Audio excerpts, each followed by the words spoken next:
India में ज़्यादातर लोग गूगल मैप का सहारा लेते हैं, लेकिन क्या हो अगर गूगल मैप ही तुम्हें गलत रास्ते पर ले जाए और जो आपने कभी नहीं सोचा आपके साथ वो घटना होने लग जाए तो? नमस्कार दोस्तों, अगर आप मेरे चैनल पर नए हैं तो प्लीज़ चैनल को सब्सक्राइब करें, साथ बेल आइकन भी दबा दें। मैंने देखा है कि अक्सर लोग मेरे वीडियो को देखते हैं लेकिन चैनल सब्सक्राइब नहीं करते, तो आपसे हम्बल रिक्वेस्ट है कि आप प्लीज़ चैनल को सब्सक्राइब करें, साथ बेल आइकन भी दबा दें। बस आपका एक सब्सक्राइब और एक लाइक हमें हौसला देता है कि हम और भी आपके लिए ऐसी डरावनी कहानियाँ लाते रहें। तो चलो आप चैनल सब्सक्राइब करो और मैं आपको कहानी सुनाना शुरू करता हूँ। आज की हमारी कहानी अमन की है।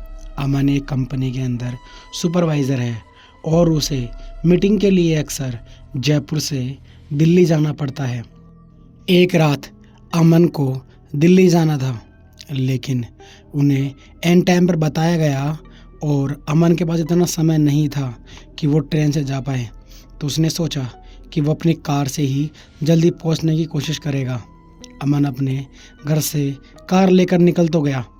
कुछ दूर जाने के बाद वो सोचता है कोई ना कोई शॉर्टकट रास्ता अगर मिल जाए तो ज़्यादा बेस्ट रहेगा।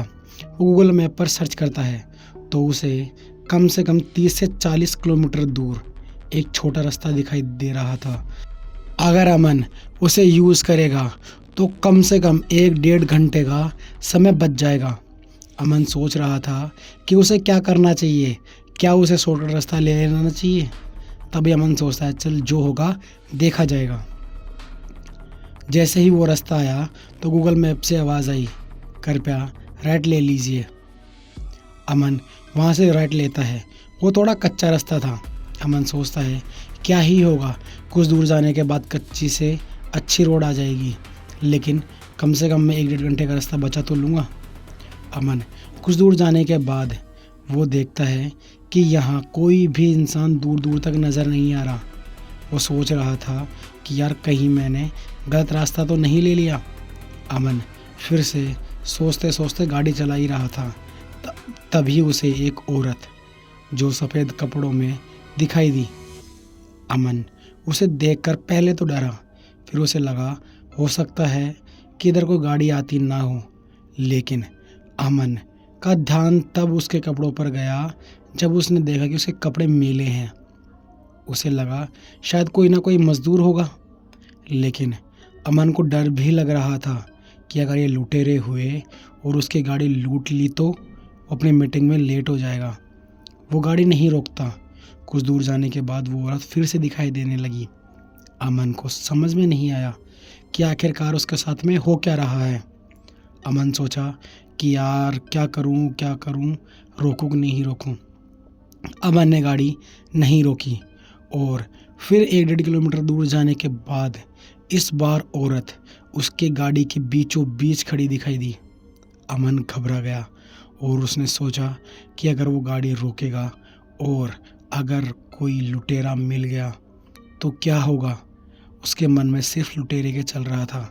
उसे ये अंदाज़ा नहीं था कि ये हॉन्टेड घटना भी हो सकती है। अमन उसके सामने गाड़ी लाकर रोक देता है और खिड़की खोलकर बाहर सिर निकाल कर आवाज़ देता है, अरे मैडम हट जाओ, मुझे जाने दो वरना मैं गाड़ी चढ़ा दूंगा। वो कुछ भी नहीं सुनाई दे रही थी उस औरत को आवाज़। वो वहाँ से हिली तक नहीं। अमन ने सोचा जो होगा देखा जाएगा। वो उसके ऊपर से गाड़ी निकाल देता है, लेकिन कुछ टकराने की आवाज़ तक नहीं आई। अमन को समझ में नहीं आया। अमन को लगा कि पता नहीं उसका वहम भी हो या फिर वो मीटिंग का इतना स्ट्रेस ले चुका है कि उसे अब पता नहीं कौन कौन से ख्याल आ रहे हैं। अमन अपनी गाड़ी अब स्पीड में कर देता है। उसने सोचा जो होगा देखा जाएगा। जैसे ही कार थोड़ी दूर गई तो उसे महसूस हुआ कि गाड़ी के अंदर उसके अलावा कोई और भी बैठा हुआ है। अमन घबराया और कांच में देखा तो वही औरत जो अभी सामने खड़ी थी वो कार के अंदर बैठी हुई थी। अमन के अब हाथ पैर फूलने लगे। वो घबराहट के मारे कुछ सोच नहीं पा रहा था। तभी अमन घबराहट की आवाज़ में कहता है, कौन हो तुम? और मेरी गाड़ी में कैसे बैठी तुम? कोई आवाज़ नहीं आई। अमन अब समझ रहा था कि जो उसके साथ में हो रहा है वो नॉर्मल नहीं बल्कि पैरानॉर्मल चीज़ें हो रही हैं, और जो उसके पीछे बैठी हुई है वो औरत भूत प्रेत है या डायन चुड़ैल भी है। उसे इन चीज़ों पर यकीन नहीं था, लेकिन आज उसने देख लिया था कि ये चीज़ें भी होती हैं। अमन को कोई भी समझ में नहीं आ रहा था। तभी अमन गाड़ी की स्पीड और तेज़ करता है और धीरे धीरे जय जय जय जय जय जय श्री राम, जय श्री राम, बस ऐसे ऐसे बोल रहा था। तभी पीछे से जैसे कोई घुर्रा रहा हो। उसे समझ में नहीं आ रहा था कि आखिरकार वो क्या करे। तभी उसे याद आया कि उसे किसी ने बताया था कि अगर भूत प्रेत आसपास हो तो भगवान हनुमान का नाम लेना चाहिए, भगवान राम का नाम लेना चाहिए और माता रानी तक का नाम ले लेना चाहिए। उसने कभी हनुमान चालीसा पढ़ी ही नहीं थी, तो वो सोच रहा था कि हनुमान चालीसा पढ़ूं, लेकिन उसे याद ही नहीं था। अमन सोचता है क्या करूं क्या करूं। तब वो फिर से जय श्री राम, जय श्री राम, जय हनुमान, जय श्री राम, जय हनुमान, जय श्री राम, जय हनुमान, बस यही रट लगाए अपनी गाड़ी दौड़ा रहा था। जैसे ही वो देखता है पीछे तो वो औरत अब उसकी गाड़ी में थी ही नहीं। अमन को लगा कि सच में ये पैरानॉर्मल चीज़ें हैं और ये मेरे साथ जो हो रहा है वो बहुत गलत हो रहा है। मैंने आज रॉन्ग साइड लेके बहुत बड़ी गलती कर दी। लेकिन अमन को पता लग गया था कि भगवान राम का नाम और भगवान हनुमान का नाम लेने से ये शक्तियाँ पास में नहीं आएगी। वो बस जय श्री राम, जय श्री राम, जय हनुमान, जय हनुमान, बस अब वो यही बोले जा रहा था और अब उसकी आवाज़ धीरे धीरे लाउड हो रही थी। कुछ दूर जाने के बाद उसे मेन रोड दिखाई दी और वो उस पर गाड़ी चढ़ा देता है, और कुछ दूर जाने के बाद उसे फिर से वही हाईवे दिखाई देता है।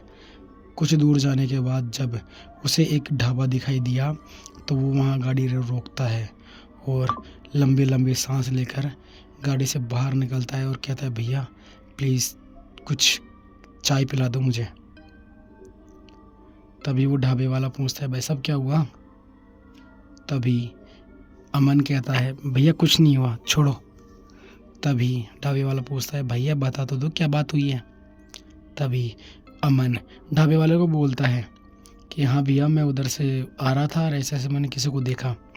तभी ढाबे वाला बोलता है, भैया सही समय पर आप निकल गए, वरना वहाँ जो भी ज़्यादातर लोग रात को आते हैं ना, कभी कभी तो ऐसी हालत हो जाती है उन्हें सीधा मेहंदीपुर बालाजी ही लेके जाना पड़ता है, और कभी कभी तो वो वहाँ जाकर भी उतरती नहीं है।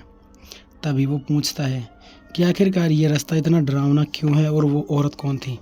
तभी ढाबे वाला कहता है कि एक फैमिली जिसके अंदर पति पत्नी दोनों के दोनों उस रास्ते से आ रहे थे, तो किसी लुटेरे ने उसकी पत्नी को और उसे लूटकर मार डाला, जिसके बाद वो पति तो दिखाई नहीं देता लेकिन ये औरत अक्सर सभी को दिखाई देती है। आज की अब आपको हमारी कहानी कैसी लगी? अगर कहानी अच्छी लगी तो प्लीज़ चैनल को सब्सक्राइब करें, साथ में बेल आइकन भी दबा दें। और यार एक छोटी सी रिक्वेस्ट है कि आप प्लीज़ चैनल को सब्सक्राइब भी कर लो। तो चलो हम सब अगली कहानी में मिलते हैं।